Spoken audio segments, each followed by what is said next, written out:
Mesdames, Messieurs, peuple congolais, j'ai 5 bonnes nouvelles pour l'année 2022 à vous annoncer.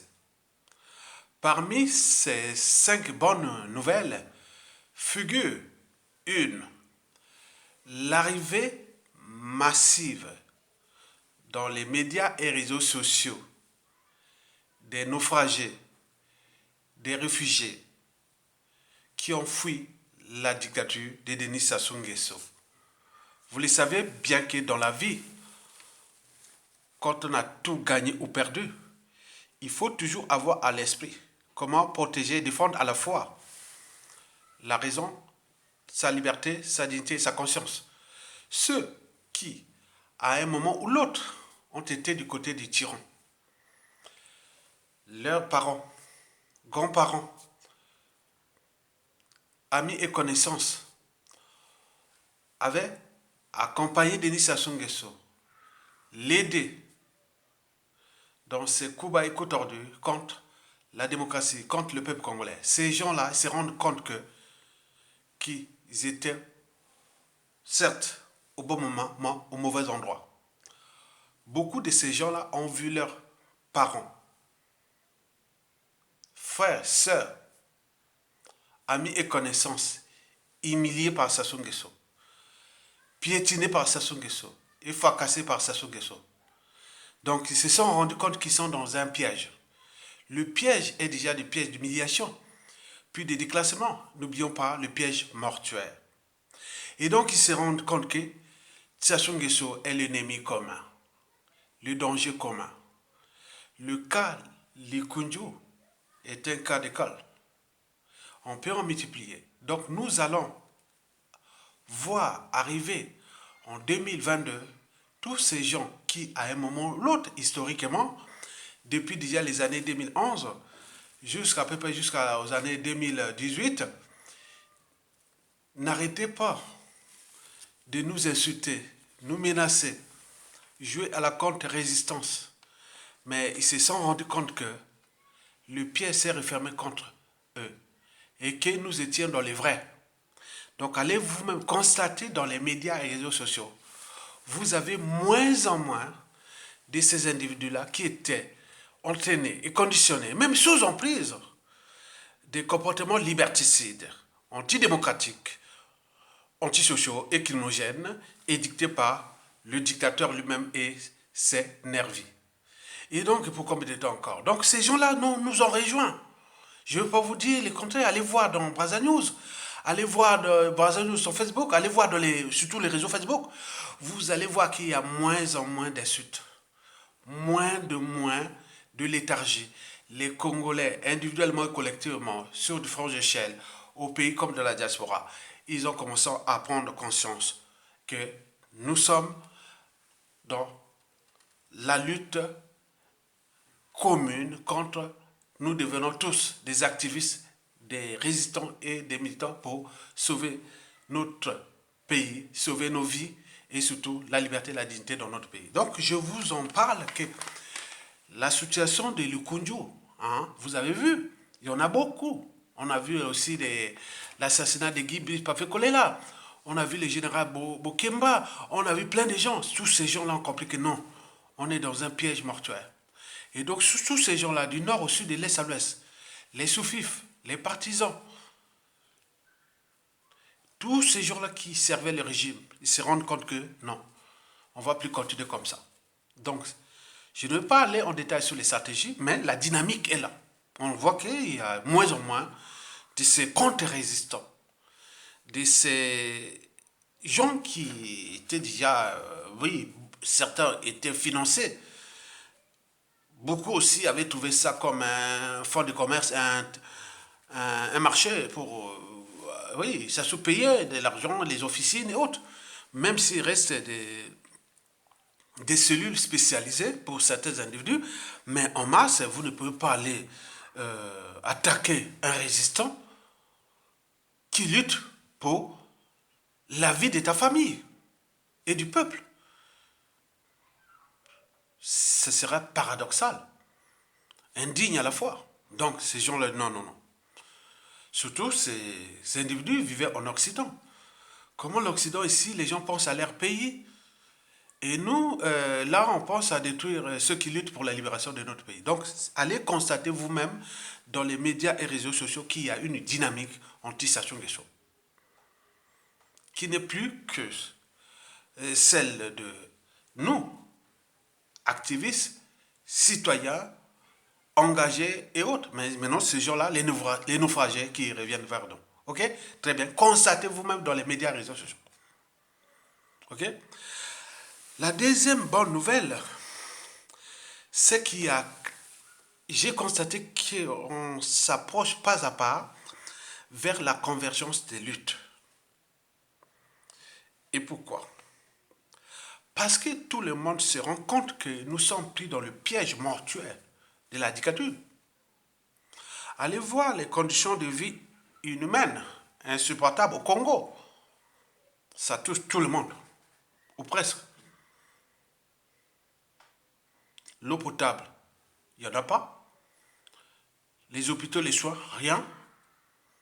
Les villes poubelles, les bouillons de culture, les maladies et autres. Les privations des libertés, des droits fondamentaux et autres. Ça touche tout le monde.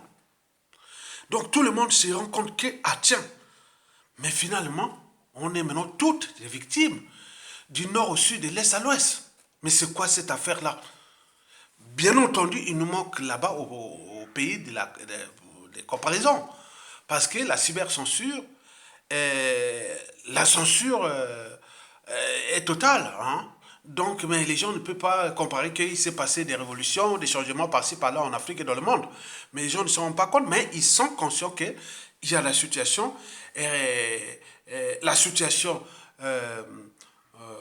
antisociale et criminogène est réelle. Parce que tout le monde est en train de perdre amis, frères, parents, grands-parents et connaissances.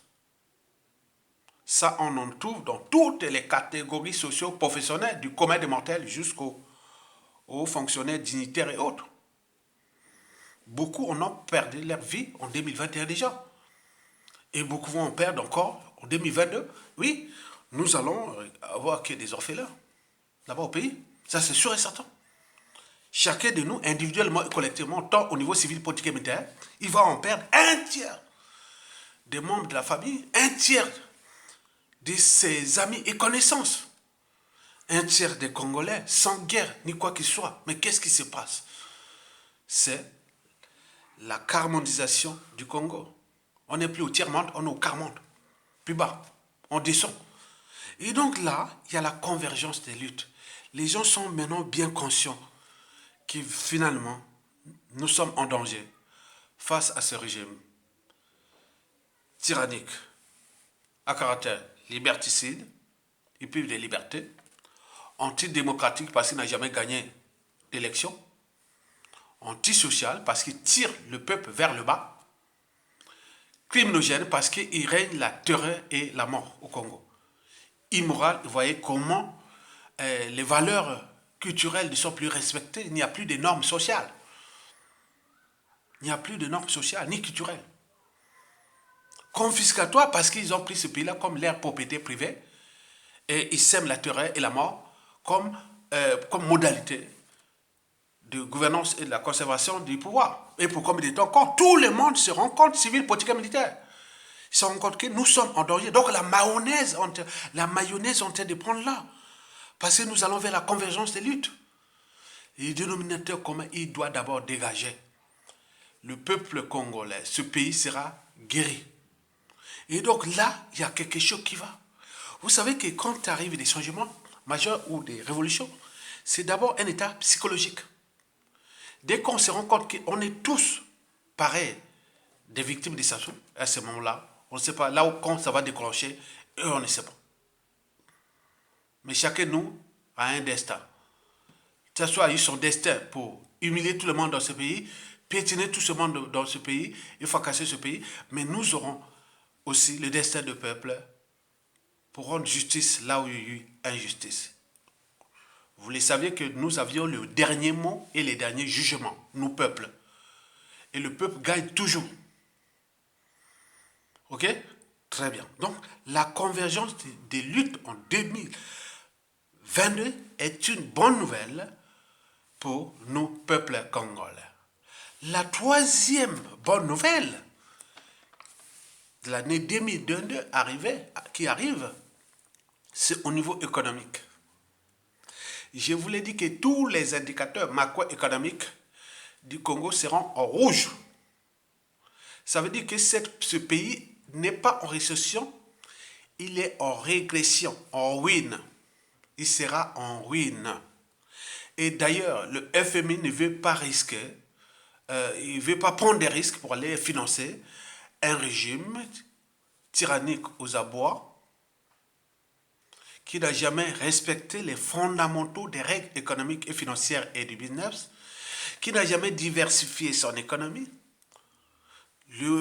un pouvoir tyrannique aux abois, au crépuscule, qui, tous les experts financiers internationaux, investisseurs, c'est qu'investir dans ce pays, c'est risquer pour ses finances et surtout financer la mafia, le crime organisé et les crimes contre l'humanité. Donc tout le monde est bien conscient qu'au point de vue conjoncturel, avec la pandémie Covid-19, puis au point structurel, puisque le modèle économique de Denis Sassou Nguesso n'est pas aménageable. Il n'est pas aménageable. Parce que ce modèle économique est basé sur le vol, la mafia, la corruption, l'achat de conscience, le crime organisé et l'opacité et tout compagnie. C'est pas possible. Aucun investissement est risqué d'investir privé ou même public ou institution, plus jamais.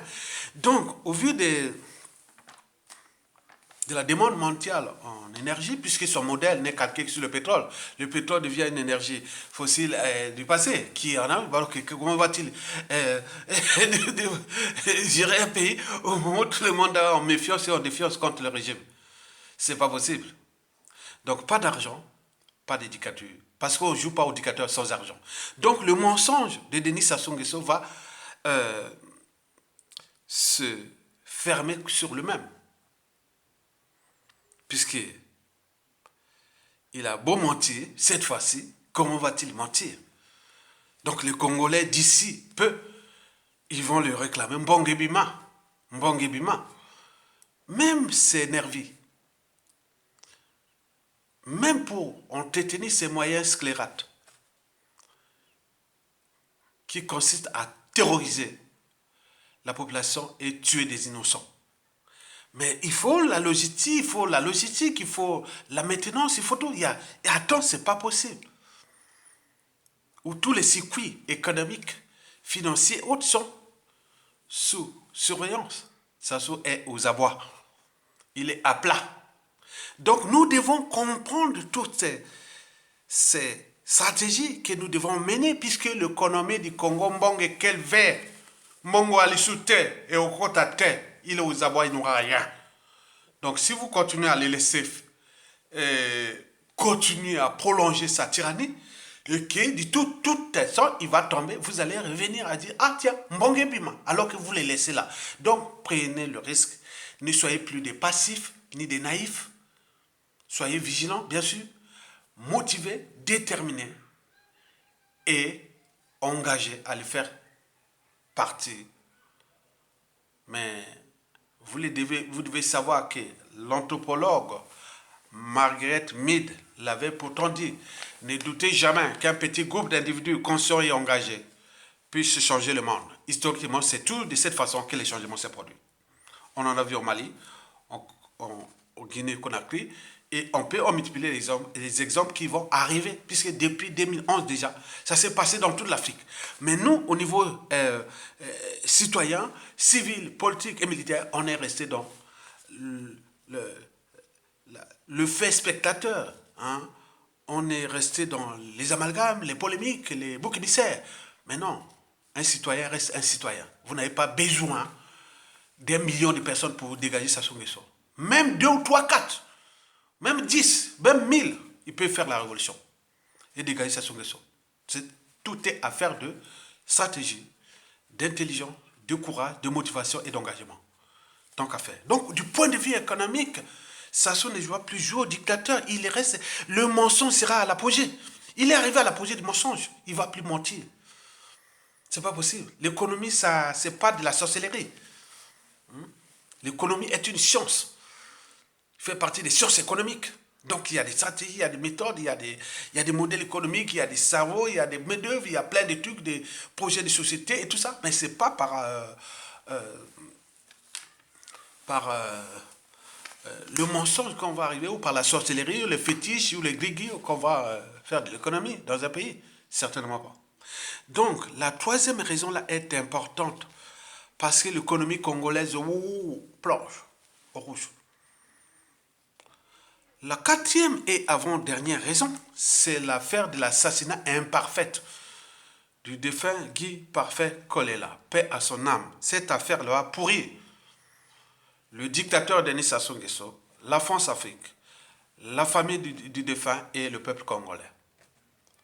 Et donc, vous devez continuer à vulgariser cet assassinat pour que l'image de Sassou Nguesso soit vue au niveau de l'opinion internationale comme le plus grand criminel africain du siècle.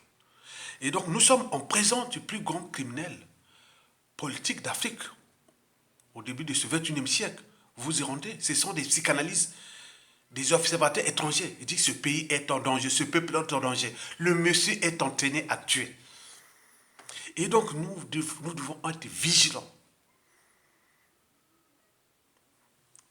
Pas naïfs, ni passifs, et ayant le sens du détail. Nous sommes en présence d'un assassin qui ne sait que de faire tomber les uns et les autres comme des quilles dans un bling. Et pour combien de temps encore? Donc, l'affaire Kolela et plus d'autres affaires, puisqu'il y aura d'autres assassinats avant qu'il tombe. Il en a tué déjà en 2022. En 2021, en 2022, il en a déjà tué puisqu'il a déjà programmé les assassinats. Nous allons perdre beaucoup de gens là avant que, voilà. Donc, ceux qui ont qui sont dans la ligne de mire ou dans le couloir de la mort, ou ceux qui ont déjà programmé, parlez-en à vos familles que voilà, donc cette année, bon, c'est la dernière année, hein, donc voilà, donc préparez-vous. Donc, d'où la vigilance totale, il va tuer. Comme depuis qu'il est Sassou Nguesso, c'est-à-dire depuis ses 38 ans d'annuité au pouvoir. Et donc, vous imaginez quelqu'un qui est entraîné, conditionné à donner la mort. Puisque plus les gens meurent, plus ils se croient Dieu puissant. Vous imaginez? Et donc, sur ce plan criminel, au niveau criminel, vous devez diffuser, vulgariser, lutter pour que la vérité soit faite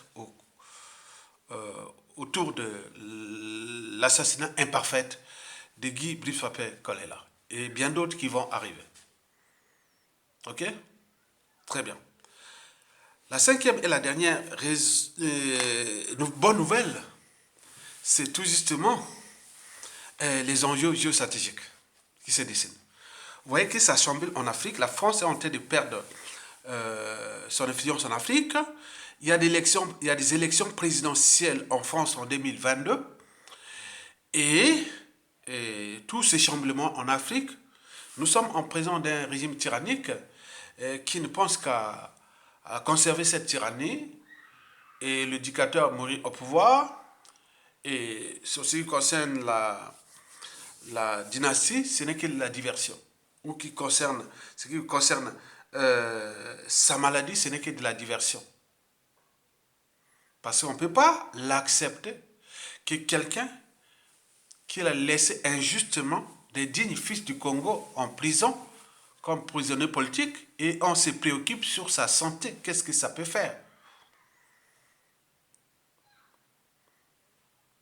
Et oui, le peuple est dans la merde. Les prisonniers politiques risquent de leur vie. Et ces affaires-là risquent d'être laissées au règlement des comptes, contentieux historique et plein de trucs comme ça. Lui serait parti, mais surtout, Denis Sassou Nguesso va laisser l'héritage empoisonné à sa famille, à son clan et certains dignitaires. À qui la faute? C'est eux de prendre les responsabilités. La plupart des dictateurs ont été trahis par l'entourage pour sauver d'abord leur vie et leur liberté et dignité, et aussi pour l'intérêt général. Mais là, ils n'osent pas. Mais la mayonnaise est en train de pondre. Ça se va tomber, doit tomber. Donc, pour résumer, cette année 2022 qui s'annonce est à la fois rude et passionnante. Rude parce qu'il sera encore là, et donc on connaît bien ses méthodes liberticides, antidémocratiques, anti-sociales et criminelles. Mais le combat devient passionnant parce que les 5 bonnes nouvelles précitées sont là pour nous tracer le chemin de l'assaut final.